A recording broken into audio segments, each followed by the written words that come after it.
Well, we are live.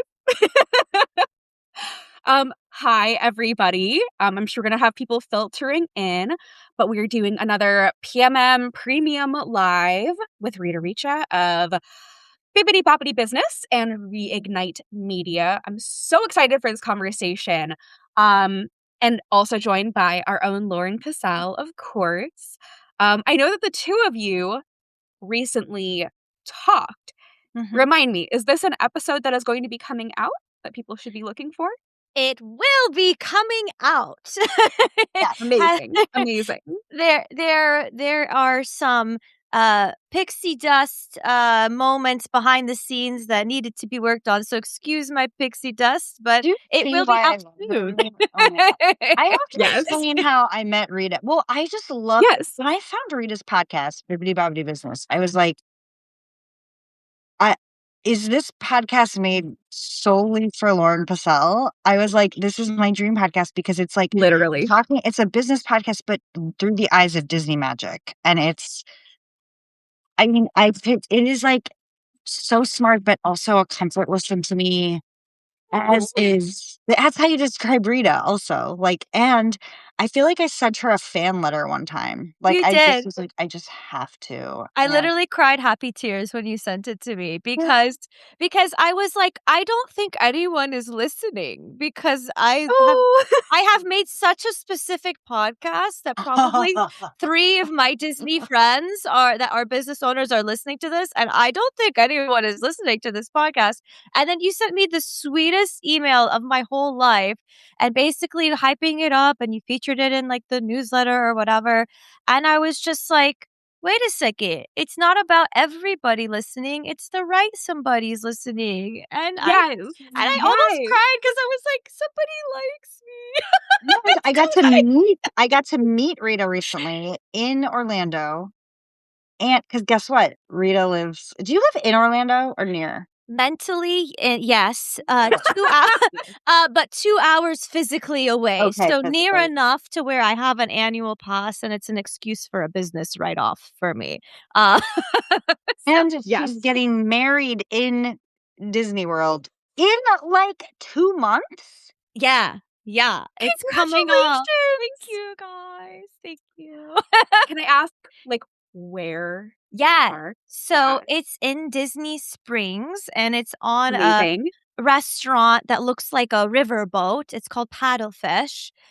So it's giving Disney Cruise on a budget, you know. Oh my God. Yes. Doesn't actually float away, but it's there. It's there. And so we're doing it there. We're doing all sorts of things like it's beautiful. Yeah, I'm looking it up right now. Yes, there's like a deck. There's a beautiful deck, and we're doing a monorail bar crawl after, which is going to be so fun. The next day at Epcot, we're drinking around the world, and I have my invite. My invite says "Stroll around the world with the newlyweds" type of a thing. So I'm quite excited. Yes, I'm actually. I love that. I wish I could take off every day leading up to the Disney wedding day and just have Disney bubble moment. But alas, I work. So This is the best couple days. Oh my God, it's gonna be so fun. Seriously. Weddings already are generally people's best day of their lives, but also like for me, like every time I go to Disney is one of the best days of my life. So like this combo is just gonna, be exploding heads everywhere. I mean, it's my favorite place, so why not get married in my favorite place? And by proxy, it has to become, Kenny's his favorite place because, he's a Star Wars fan, and he has to now say that he likes Disney too. But listen, he's a closet Disney fan. He actually really likes it.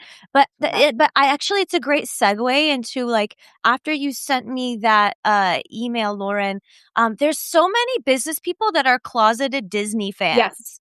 That legitimately, like, just maybe don't project it like on their LinkedIn or whatever. But I started getting a couple more DMs being like, this, big macho looking guy, working at in the tech world, being like, I love your show because I go with my family all the time and I love Disney.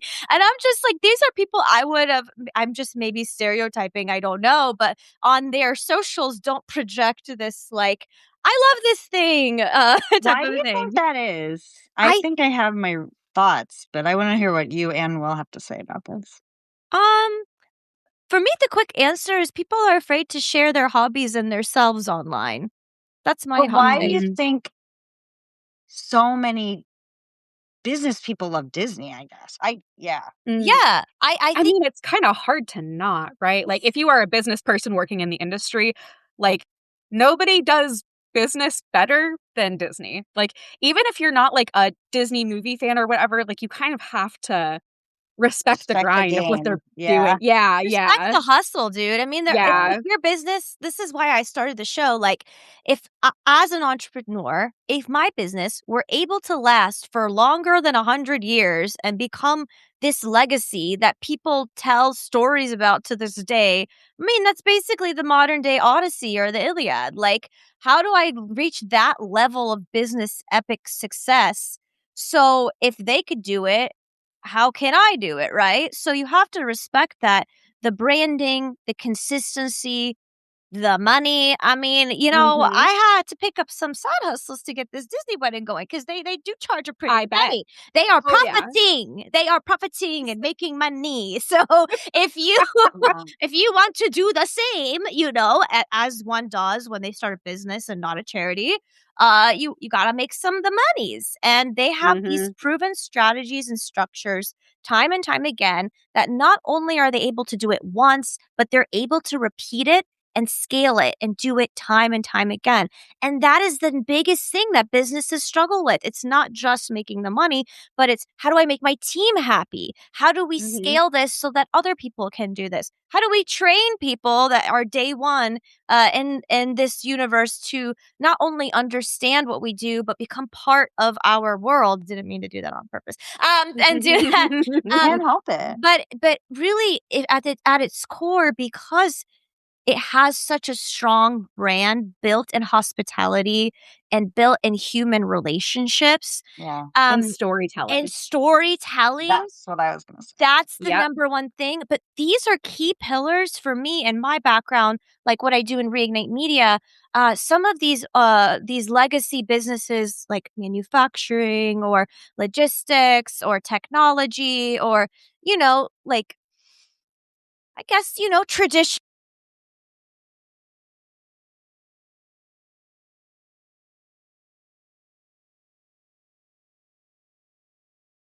right? Especially when I started during COVID, it was hard to figure out, like, how do you convey these types of feelings and messages in a workplace environment that's changing, and especially in a business that maybe it's not a hospitality business, right? Right. So those are the things that I love. And from the fan mail to being able to, you know, pick this season back up. This is my restart, and maybe ending off this season with a Disney wedding episode too, right? Like, Amazing. yeah, there's so much there. And full circle to answer like both of your thoughts and questions, like, what makes a business leader interested in the idea of Disney, or maybe from a content perspective not be obvious that they could be your listener for your podcast. At the end of the day, it's what you, as a host, as a human, you like to create. And social media is Yes. changing now. So you have to be able to share your interests and be open so that even if they're not looking to do business with you right now, they still have a human way of being able to connect with you. Totally. Totally. And Mm. real quick before we spin off on that idea, Yes. could you introduce our readers to Reignite Media and what you Yes. do over there? Yes. So Reignite Media is a boutique podcast strategy and production firm for B2B enterprise tech and Fortune 500 clients. So I started this business shortly after my podcast because I was passionate about helping business leaders in these traditional businesses not only tell their stories, but tell them in multimedia formats, with the podcast being the pillar root functionality of that, and the marketing strategies with video and socials, and even host coaching to encourage the leaders to feel comfortable on camera, to take their seemingly simple services or not sparkly fun business offerings and bring life and humanity into them. And so since starting the business, we have been able to take our two of our business podcasts. One of them was a top 2% global podcast. Another one was so successful that it led to the merger and acquisition of the business. So it was Wow. like a 6-figure plus brand deal for that business as a result of the networking and opportunities that that podcast brought for them. And then lastly, it started to be recognized that my podcast wasn't just the silly business podcast or Disney podcast.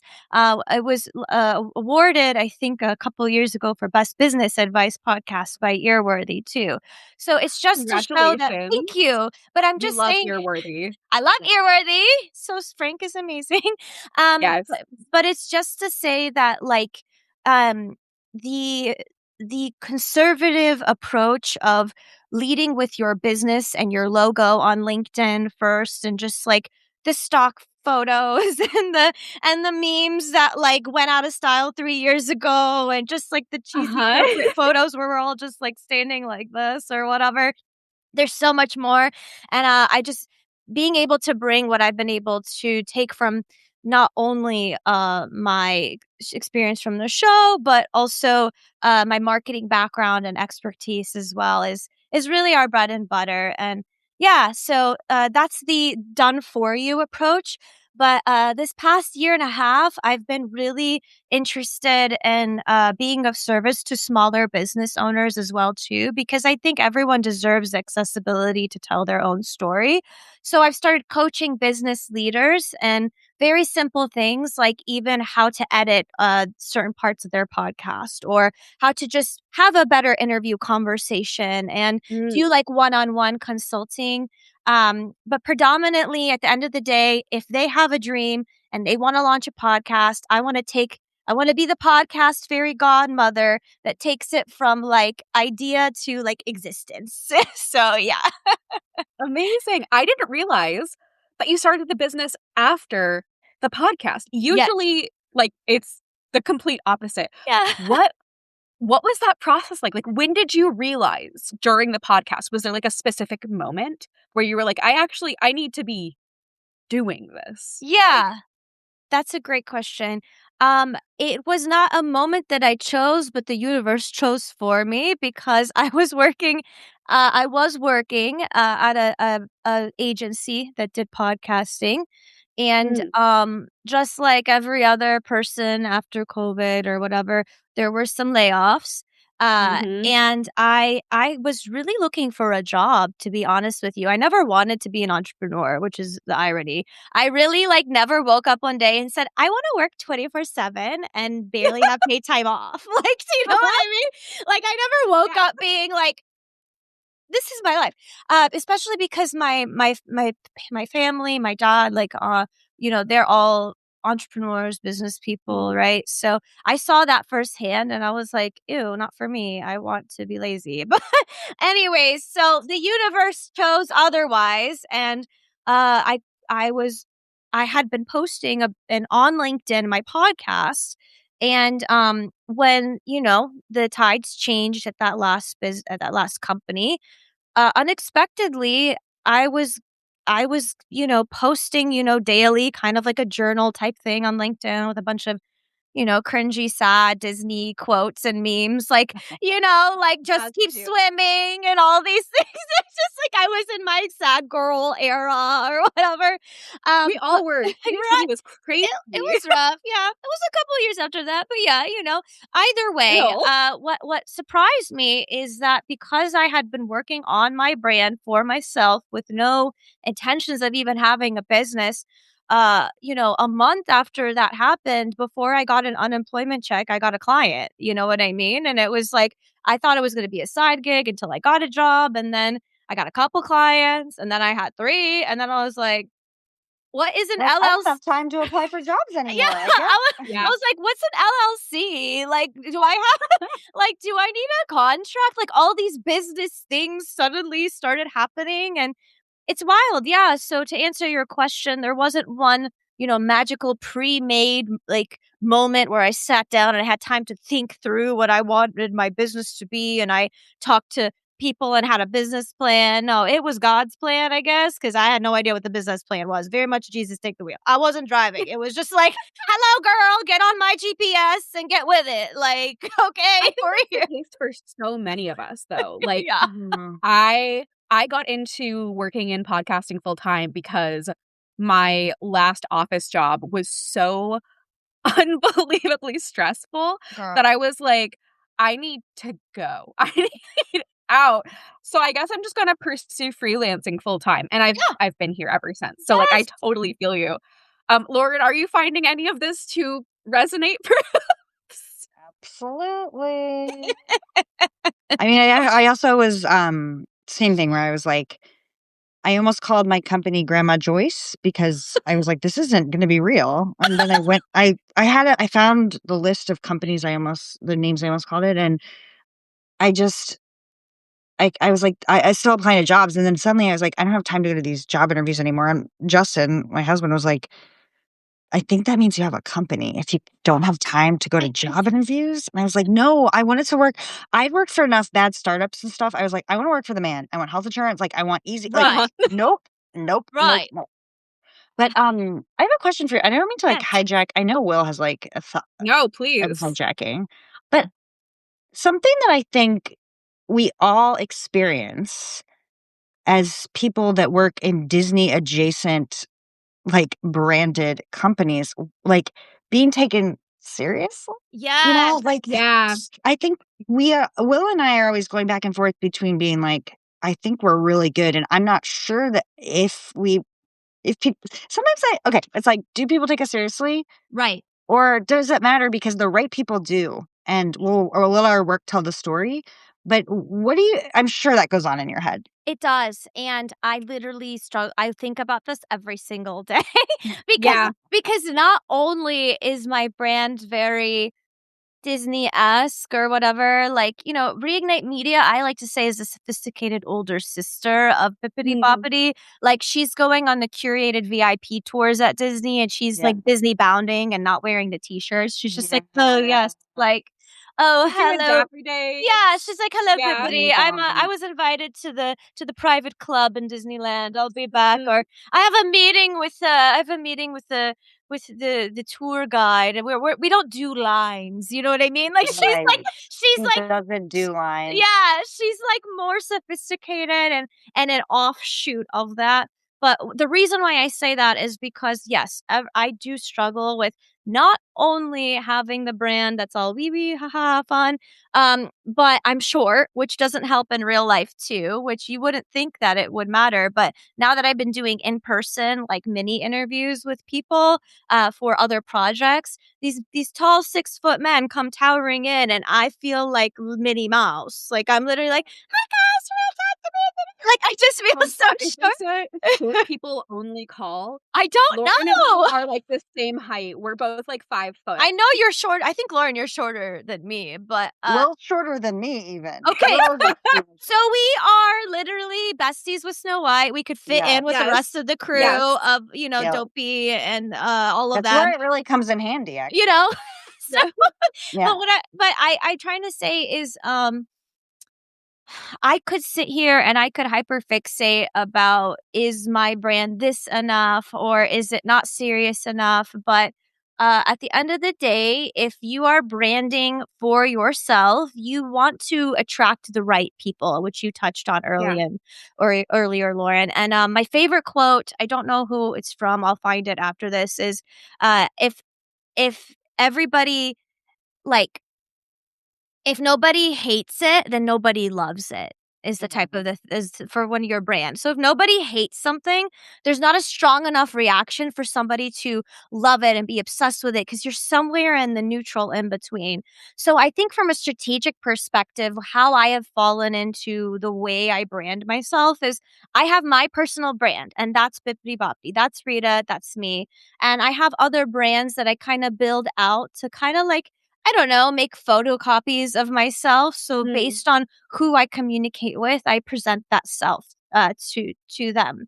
And I'm not trying to be fake, right. but what it is it's all rooted in the same idea, just kind of packaged slightly differently. It's just knowing Um, your audience. and it's knowing your audience, Yeah. right? Yeah. So at the end of the day, though, it's really funny because the same people that'll be like, this, we're a serious company, like we're not trying to, don't make fun of us, like we don't like funny content, will later, like couple years later, start reaching out and commenting on posts that I could have made for them and being like, wow, this is actually like really good, like this is getting a lot of engagement, because humor and fun are literally what you want on social media. They are entertainment. Yes. Like, I don't go on social media to be bored to pieces. Maybe if I hate myself, I don't know. Maybe I'm going on Right. to be like, oh my God, I just want to numb everything and whatever. But like, the reality is when you go on social media, as a human, business aside, no matter what you do for a living, you want to go on. Maybe you want to have a little giggle. Maybe you want to feel something special. Maybe you want to be informed. Whatever it is, there's some sort of emotion that you absolutely need to feel as a result of consuming that content. And if your brand doesn't make somebody feel a certain way, then this is the invitation for you to be brave enough to do that. And you will have moments like, where you're like, wow, I'm really out here doing this. Like, this is my job. Like, I'm out here, like, saying bippity boppity boo and whatever. Like, like, do I get paid for this? You know what I mean? But it's really to make it full circle. Once the right people come and they affirm that, you have lifelong business partnerships, Yep. relationships, friends. And that's what I want at the end of the day. Why I was never meant to work in an office and be in a cubicle. And podcasting, even though I am in the business world, is still media. So I want it Yeah. to be fun. Yeah. Yeah, That's it. absolutely. And for folks who have just joined us, we're on with Rita Richa of Bibbidi Bobby Business and Reignite Media. I'll share these links again in the chat because I don't know if people who just joined can see the previous chat. So I'll add them again. And if you have any questions, please feel free to put them Please. in the chat. We are here to answer.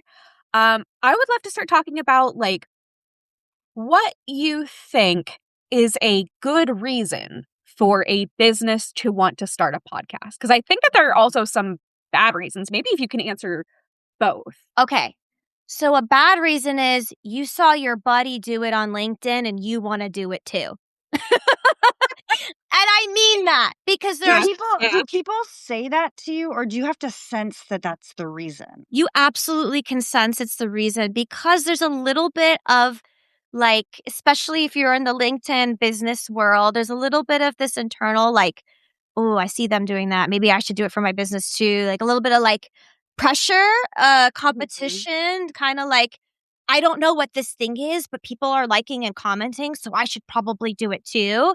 It's like the And media keeping up with the Joneses. right, like, oh, there's no other, it's not new, right? Like, businesses probably see people blogging back in the aughts. They were like, I need to be a blogger, or oh, people are out here doing Google Ads. Maybe I should do Google Ads or whatever, right? So those are all fine and dandy, but once you get into long form and you're like, ooh, long form, I should do it too. And I'm like, do you know what you're asking me? Do you know what you Yeah. want, right? And Yeah. so that's why I spend a lot of time in my process with clients to literally just sit there and be like, I know you say you want a podcast, but we're going to spend the next few weeks, I'm low-key talking you out of it. And I do that on purpose because I'm like, I need you to understand what is a podcast, because people still ask me, what is a podcast? Well, I mean, it's actually a good question these days. It's a great question these days. Yeah, I guess that's true. I do have the answer in my opinion, but Go on. Let's hear it. What is it? Okay, so especially if a business owner is asking me, Rita, we have social media, we have a YouTube, we have a podcast. What is a podcast? Why do I even need a Spotify or an Apple or whatever? And it's a twofold response. First is, if you can close your eyes, even when there's video going, and feel a story and be taken immersively into the world of the host or the guest and feel a part of that journey, that's a podcast. Now, if I close my eyes and watch a Mr. Beast video, no shade to Mr. Beast, none of that. It is overstimulation station. Okay, nothing about that is, today we're unraveling this and that, it is, and it could be fun. It could still be a game show. Like, I have a business game show podcast that I run too, right? But it's like, if you can close your eyes and enjoy it, it's a podcast. Now, what's the difference? The difference is there's a funnel. This is my opinion. I call this story-driven sales. And I like to imagine kind of like an upside down pyramid. So at the, flip the food pyramid that we used to use and just like kind of flip it around. All right. So at the thick part of the top of the period, social media is where people find you because of your interests. Maybe you post about Disney. Maybe you post about going on walks with your family. Maybe you have tips for confidence or speaking in front of an audience. It is a blend of small, easy, digestible parts of you that kind of hint subliminally to the entirety of your brand, right? And these are short moments that kind of get the audience to start to know you, because in business there's a know, like, and trust model. So this is the top. No, we don't know you, girl or guy or whatever. I say girl a lot. We don't know you. You were scrolling through a feed. How are we supposed to find your podcast if we literally have zero context of who you are? Okay, like, I need to get to know you first. What do you like? What do you do? Where do you hang out? What do you believe in? I want to build kind of just like a bond of likability with this person. So that's what the social media part is. And yes, you can repurpose some podcast clips into that. But understand that if somebody has literally never met you before and they scroll upon that clip, does it make sense? With zero context. Like, when people comment on Instagram, like, mind you, this is my first impression of you. It is. And what is that first impression? Every reel you make is your first impression to somebody that's literally never met you before. So they got to get to know you. Second, we go into like. Like is where you move into kind of the middle ground of longer form content. So once I follow somebody for, after 7 reels, maybe I hit follow or something like that. I don't know the number, but let's just assume. And maybe they have a newsletter. Maybe they have a YouTube channel. Maybe they have a blog. I'm going to start to invest more time in this person because I want to get to know them a little better. And this is where that educational content really does super well, or informative or curated lists. Like, now I not only like you, but now I know you and I know that you know what you're doing. Okay. Like, we're in the know section now. And there's lots of forms of content within that arena that perform. Especially the YouTube channel, shorter videos where you're just like out here in the world, be like, hey, here's 5 ways that I, get ready for a business event, step 1, step 2, whatever, right? So that's different, right? And maybe, just maybe, you have a 10-minute clip from your longer form podcast that's a featured part of the show that's not the entire show, to get people to be like, okay, I've watched all this other stuff. Oh, she got a podcast? What's that about? Okay? So we know you, we like you, we find out you have a podcast. Podcast is at the very bottom. That's the conversion part. That's the trust. Because once you are in my ears, or I'm locked in on my couch with my popcorn watching you as a video podcaster, I believe every word you say. I am here locked in. I am trusting. You got a mic, you got a fancy guest, or you're like somewhere really important, or you're somebody that's like focusing your podcast on one specific thing that all the other pieces of content don't hit on, that's your conversion right there. So if you focus your podcast on that one thing time and time again and hit it continuously, you have now built trust. And podcasts are the best way to build trust with people because they are now going to reach out to you and be like, girl, I've been following you on social. I followed your newsletter. I heard that interview with so and so. Tell me what I need to do. Hallelujah, I believe. You know what I mean? You evangelize the hell out of them and they believe. I don't know why I'm going on this like church vibe rant today, but I'm here for it. what it is happening. I do not know. Do not ask me.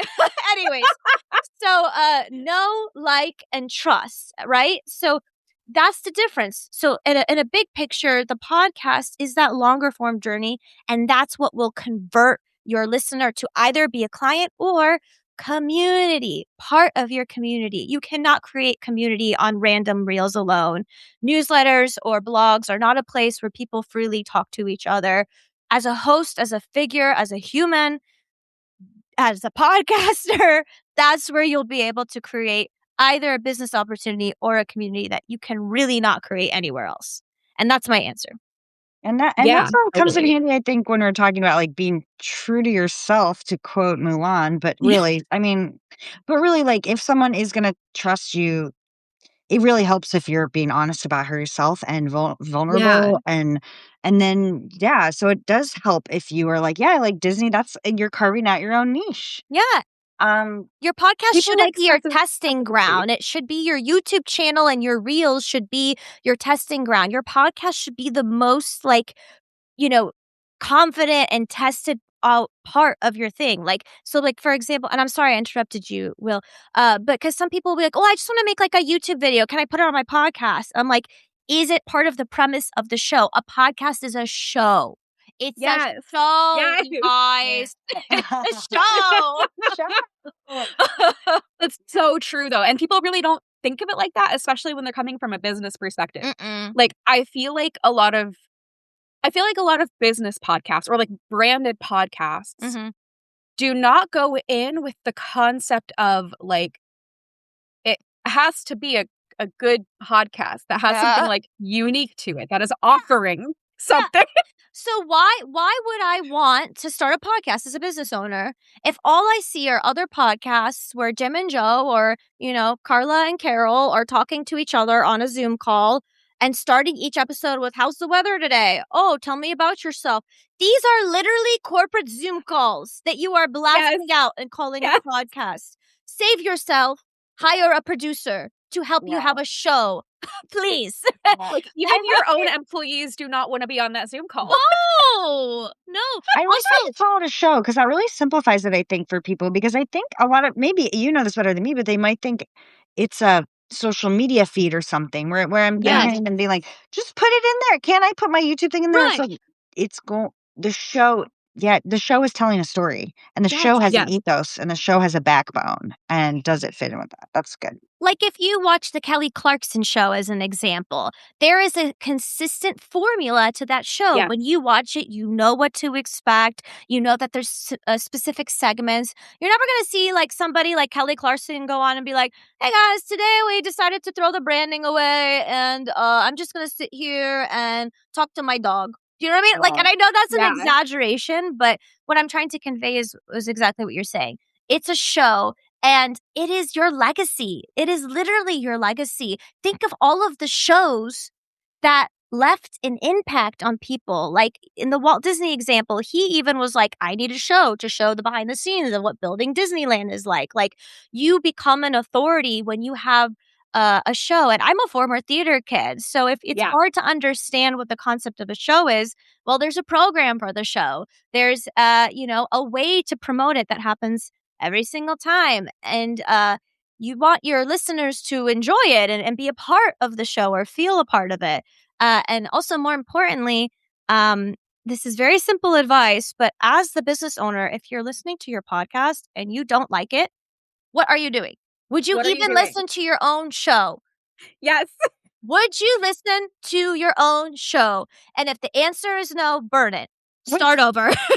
When you're talking to people, and I think it's interesting that you said, I'm trying to convince them not to have a podcast. It's like, if you make it through Rita's boot camp of her convincing you not to have a podcast, and you launch. still want to have one, then you have earned the right to have a podcast. Right. That's Yes. actually really funny. That would be a funny issue of Podcast Marketing Magic or something where it's like, Yes. you have to go through these steps. You gotta before earn you- it. You have to Yeah. understand How that you. much? Yeah, sorry, go ahead. No. No, Go ahead. Go ahead. I was gonna say, like, how much of that step is, and you might be like, not at all, but how much of that step is them having to be a podcast listener? Because sometimes I Mhm. think, like, if they aren't a podcast listener, there's so much they're not going to understand. And we always tell people they need to be a listener first, but it's it's pretty common for people to be like, I'm not a listener, but I want to have a podcast. And I bet Yeah. it's way more common for you. So how do you feel about that? Do you tell them that they need to be a listener, or is that just like really good news if they are? And how often does that even happen? So most of the time, thank you for that question. Yes, most of the time people they don't listen to podcasts. And the reason why is we have to have some empathy here for these business leaders because they are executives. Girl, I don't even have time to listen to a full podcast anymore. Like I have to listen to it in chunks and I do listen, right? But you have to have the context that there's a combination of this lack of time to sit and enjoy the content maybe, but also just again, they see other people do it and their buddy or their other person, the one person that they maybe do listen to does it a certain way. So most people really don't understand. And I always say to create great art, you have to consume great art. Yeah. And Yes. part of the journey is literally me asking them like, I want you to go and, find some great podcasts that you like, okay? Give me example cuz as my team helps you produce this, we need a baseline of understanding exactly what the show should be like.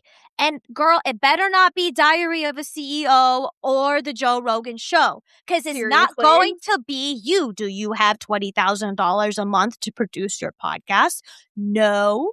Okay, then let's realign some expectations here. Do you get that a lot? Do you? I Yes. imagine you do. Yeah, Diary of a CEO, Joe Rogan, this, that. And I'm just like, listen, there's no shade because I understand those could be the first podcasts you discover if you are dipping your toe in the waters and you're not really sure where to go. And I know I sound kind of negative right now because I'm like, don't do this, don't do that, don't do this. But really, what I'm trying to get at is after a couple weeks of just kind of educating them on what's a podcast, what shows do you like, listen to a few. Do you now understand that this is not something you can do for 3 months and say you're done? This is a life. Right. This could be for some people a lifelong commitment, or it could be a few years that you do this. There are not immediate results like a Google ad from starting your show. So are you ready for this collaboration, this investment? I can't work with you if you don't want to work with me. This is something we do together. That's a And good that's what I question do. because how do you set their expectations? Because I'm sure that. Yeah. Oh my God! Wait! Quick question before the expectations question. Yes. Has anyone ever used the word like viral? Because I feel like when I used to work in social media, they'd be like, "Make Yes. it go viral." Yes. Has anyone ever said, "Make the podcast go viral"? Yes. Yes. Yes. Just yes. I That plead the was fifth a and say yes line. and move on. That was a line in. If you've seen the Melissa Joan Hart Christmas rom com about she's a Yes. podcaster. Yes. That's my favorite line in the movie. Make it the podcast go viral, and it's just like I want to unpack that for 100 years, but I can't unpack it. I can't. no, I can't. no. Because most people do not understand. Like, once we get through the process of now I understand, I am briefed on what this show is, I'm all in. That's the next step is, okay, so when do we go viral or when do we hit this or when do we hit that? And in my practice and the way I like to teach is this is story driven sales. This is about building relationships with people. When I started my podcast, I never thought that I'd be able to fly out to LA and interview a Disney animator. I'm from Jacksonville, Florida. I'm not from Orlando as much as I want to be. Where I grew up here, it's not like New York or LA or Yeah. like this is not like a media place where you like meet people that like you dream of meeting. You know what I mean? It's just your basic city, right? Mhm. And the fact that this podcast is going to allow you, business owner, to talk with people who are your either dream business partners or dream customers, why would you not take that approach? Pablo from Be the Stage, Pablo Gonzalez, I view him as a mentor, and we work together on lots of projects together. He really taught me a lot, and I have to give him some street cred for what I've learned, because he introduced me to this concept of your dream 100 clients. It's an older book, and the idea is that you write down a list of your dream 100 clients, like manifesting-esque, where in a perfect world, if you could do business with these 100 people, who would they be? So with my clients, I sit there and be like, who are your dream 100 clients? Could we interview them on the podcast? If not them, let's go on LinkedIn and see who's a second, third, or fourth degree connection away from that person. This is a tool for you to not only build your brand, but also to build your network, which is invaluable in today's world. Like, you have to be able to have a network of people around you. So to answer your question about being viral, my response to that is, do you want to be viral, or do you want to be a legacy? Like, what do you want to be? Do you want to have lifelong connections, or do you want to be a flash in the pan? Because the reality of going viral is most people are not ready for it. No. Most people go viral No. for the stupidest thing possible. Like, for And example, it's usually not in a good way. yeah, yeah, and so, Like for example, like, I tested this, like, idea, right? It did not go viral, okay? It's not got millions of views, but this reel that I made got substantially more views than the rest of my reels that I make, okay? And it was just me, like, making fun of my fiancé or just, like, teasing him or whatever, right? So, that one reel that I spent exactly 10 seconds editing and making suddenly gets more views. But my entire brand has nothing to do with me making fun of my poor fiance, okay? So when you go viral, it doesn't mean that you're prepared for the type of people and pressure that comes with that. Now, if you are prepared, great, and it's focused, awesome. But the intention is to build relationships and connections with people that in a million years you would have never thought you would be able to have connections with. I love that because we tell our clients that a lot who want to get featured by Apple Podcasts. And like, if you're going to get featured, you have to realize that is kind of going viral in as much of a way that podcasts go viral. Like, so Yeah. you are going to be in front of a zillion people, and a lot of them are going to listen, and a lot of them will go away. Right. And and it goes, what we Yes. tell people is, like, if your branding isn't right for your podcast, everyone will be unhappy. Like, they'll be, and so the best way, okay, this is kind of random, but I used to work in book publishing, and Yes. we did an audit on our Goodreads reviews. I did, and it was like one of them was the books that I did. It was The Goldfinch. We published The Goldfinch, which won a Pulitzer, and like one of the most widely read books of the year. And then a book about dirt, which was just this scientist who loves dirt. It was a book about dirt. Dirt book had way more Goodreads reviews because the Yeah. people knew they were getting a book about dirt. There was Yep. no expectations. The people that came in the Goldfinch, they were like, "This isn't what I thought. I didn't like the main character." Like, Yeah.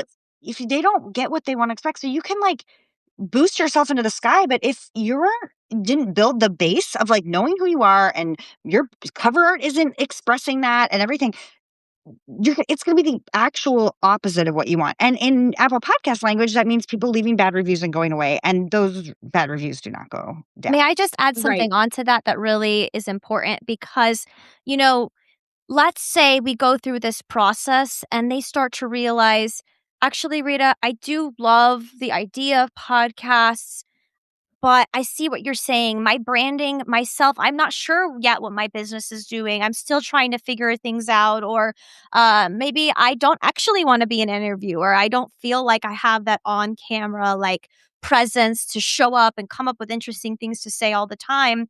Then the response isn't, it's not immediately you shouldn't have a podcast. The response is, maybe you should be a podcast guest.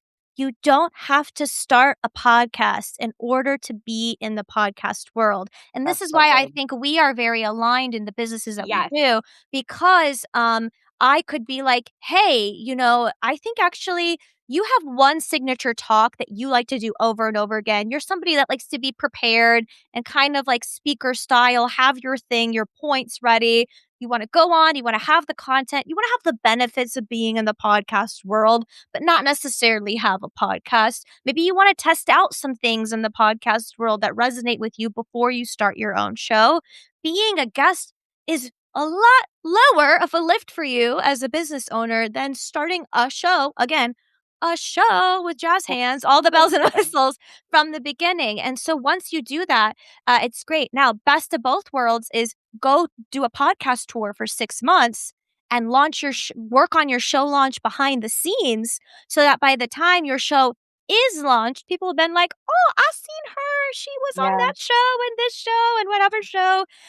So it's not always a hard no. It just Wait. might be a different approach. What is the correct order for this? Because if I was like, I love this so much. Go on a podcast tour for 6 months. That's such a great, like, I love that. It's part of this, like, Rita's list of do this first. Get acclimated, get used to it. Yeah. Listen to shows. Go on a podcast tour for 6 months. Yes. But what is the call to action for those people that are on the podcast tour? Is it just like their website? Should they start? No, I was about to ask, because should they start a podcast so they have a feed? Like if they're pretty sure they want to have one, they maybe don't know what it's going to be about yet, so that people could subscribe to it. Like what should the call to action be for those people on the podcast tour that don't have the podcast yet? So you're going to laugh because I don't know how to do this, but you guys know how to do this, which is create a newsletter that people can subscribe to. Yes. So when the podcast... And so that way they get the email. They get the newsletter when you're launching the podcast. Yes. Speak it well. This is your thing. Go for it. Explain. Yeah. Yeah. So I think from here, what you do is you have this newsletter and maybe you're like really wise about the title of the newsletter. Like maybe you have it something that you are planning to maybe use for the podcast later on. Maybe it can be changed a little for the podcast later on. And as you are guesting on these shows, your call to action is subscribe to my newsletter. You can find me on XYZ platform here. And then also make sure that the podcast host who you're talking with, that they are going to include that link in the show notes. Be very direct and ask for this before, like when you are agreeing to be on the podcast. It's not because people won't include it because they're rude or mean. It's people just sometimes don't think of it. And yeah.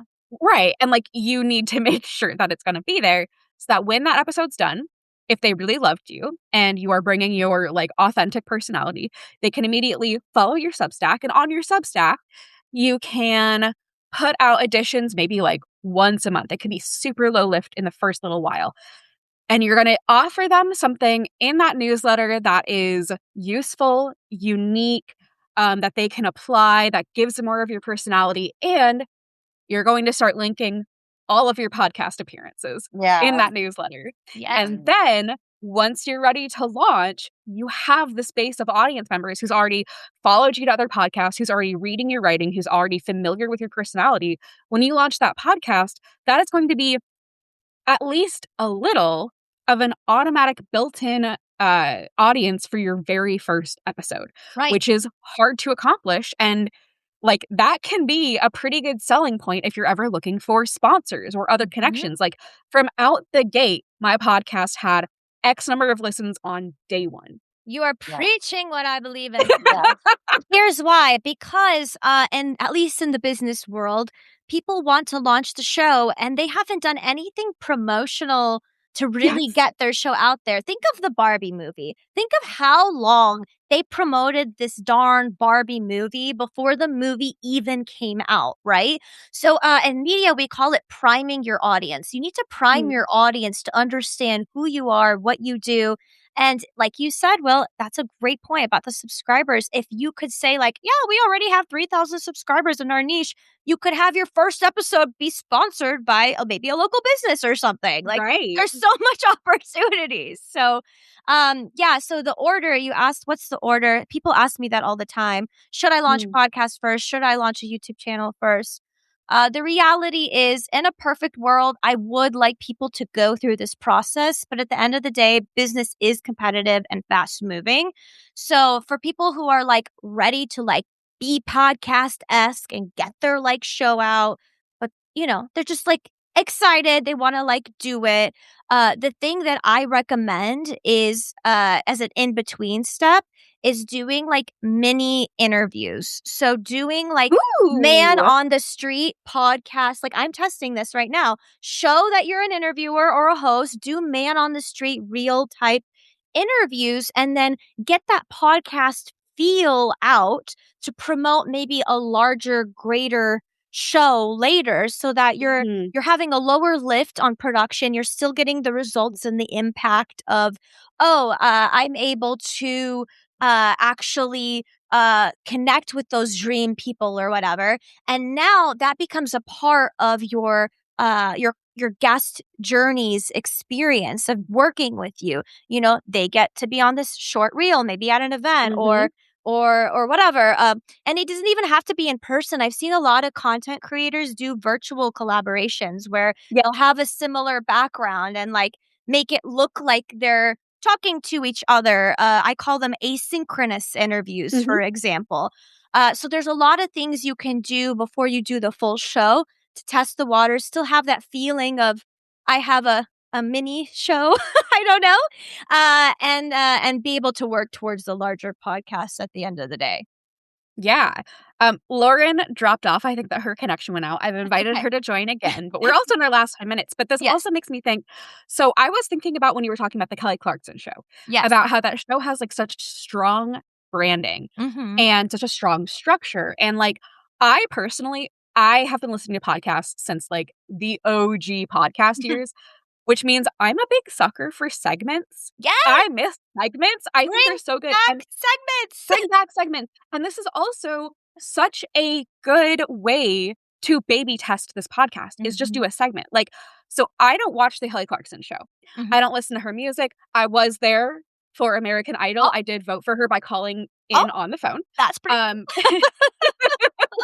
but I am very familiar with karaoke Yes! because I love her covers. I think that she Yes! does great covers, and because I think it's a cute name, and Yes! because they come up in my feed on YouTube, because they just package just the karaoke covers of her covering songs It's a and put those on YouTube. segment! Yes! Yes, And yes, so and I think so this is the perfect way to test drive making a podcast, is do a segment, test it out. yes, do the virtual, like, kind of content collaborator segment, or do like I've been doing at events, just do mini interviews. Like, Yeah, I think what I would like to leave people with is in order to tell your story, it doesn't have to be this big, grand thing in order to get started.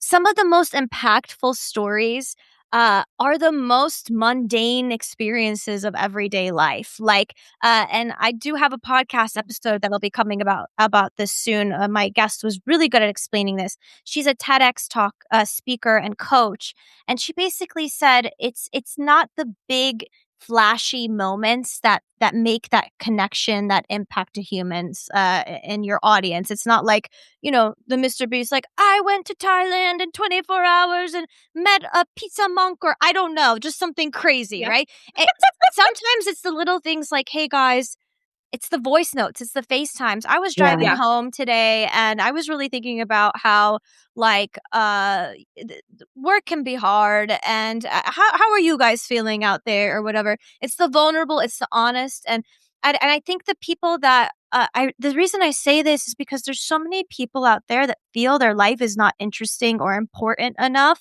to be a yeah. podcaster, and that couldn't be farther from the truth. You have a story, a unique point of view that deserves to be told, and story doesn't always mean big flashy lights. The show is segmented, there is structure. That's your producer's job to take care of. Your job is to show up and be yourself and be authentic and just share with the world your unique experience and your thoughts. Yeah. Yeah, absolutely. I have a question. With a business podcast, what is episode 1 or episode 00? Do you think that people like do you advise people to start a business podcast with like an introduction or Yep. like, what is it? What does that usually look like? So episode 0, I like when I can interview my guests or my Um, host. My host, they're a guest for yeah. me in that first episode. I want to give people the opportunity to understand who this individual is as a host, why they're starting this podcast, who it's for.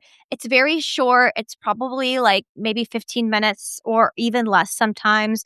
It acts as that trailer to be able to launch the show and also can build momentum. If you've recorded your episode 0 and you're going on a podcast tour, you could at least link to your episode 0 if you wanted to.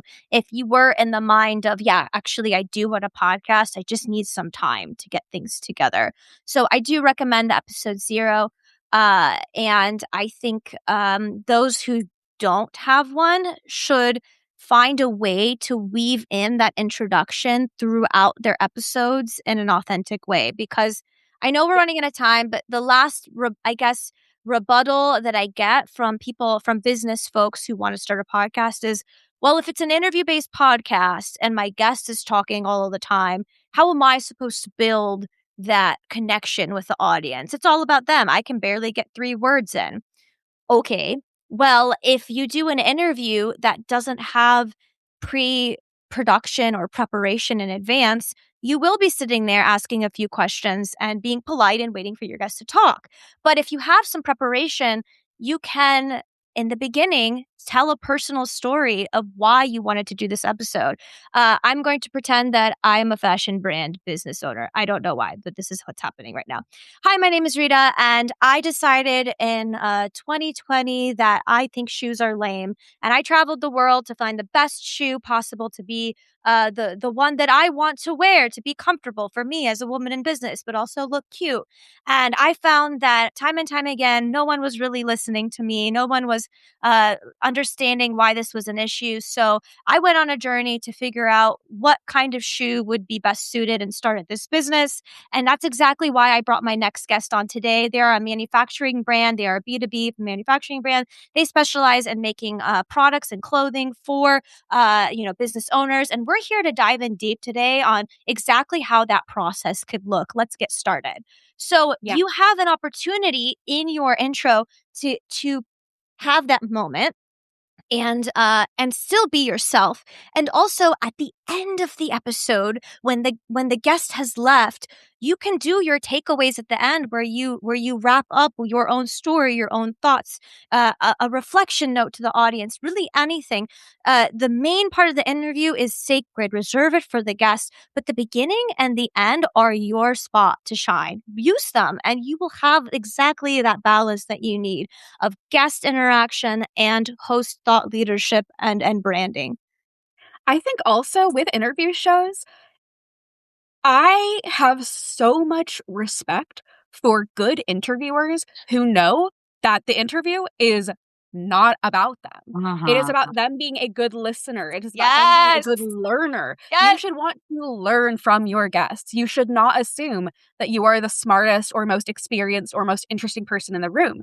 And if that's what you want to do, don't have an interview podcast or save it for the intro and outro. Like there are other there are other podcast formats, but I like think we have you are going to gain respect if you're a good interviewer. we could do a whole follow-up on just interview-based podcasting.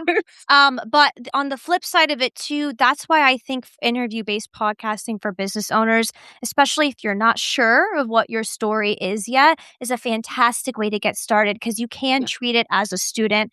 Ask somebody else important questions that you're genuinely interested in. And that solves the problem of, I need to be on camera and talk to the camera and be on camera and present and feel a certain way. Yeah. It also solves the problem of like, what is this podcast? Because it's like, well, what do you want to know? What do you Yes. want to talk about? Yes. Let your own curiosity drive what this podcast will be. I really like that. Yes. Amazing. Well, we are just at about time. Rita, can you give where people can find you, where people can follow you, where they can Yes. find all of your shows, find And Disney Reignite? World.